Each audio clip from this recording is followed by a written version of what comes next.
মাত্র দুদিনের ব্যবধানে আবারও কেঁপে উঠল দেশ।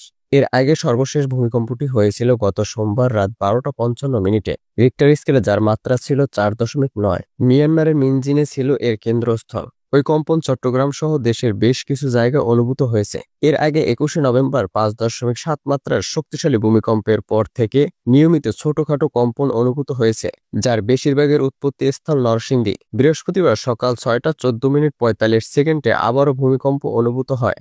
বাংলাদেশ আবহাওয়া অধিদপ্তরের তথ্য অনুসারে এর কেন্দ্রস্থল ছিল নরসিংদীর শিবপুরে এবং রিক্টার স্কেলে এর মাত্রা ছিল 4.1। এই ভূমিকম্পটি হালকা মাত্রার ছিল। এই ভূমিকম্পটির উৎপত্তি স্থল ছিল ঢাকা থেকে প্রায় 38 কিলোমিটার উত্তর পূর্বে। ইউরো মেডিটেরিয়ান সিসমোলজিক্যাল সেন্টারের তথ্য অনুযায়ী কম্পনের উৎপত্তি স্থল ছিল গাজীপুরের টুঙ্গী থেকে প্রায় 33 কিলোমিটার পূর্ব উত্তর পূর্বে এবং নরসিংদী থেকে মাত্র 3 কিলোমিটার উত্তরে। ভূপৃষ্ঠের নিচে এর গভীরতা ছিল প্রায় 30 কিলোমিটার।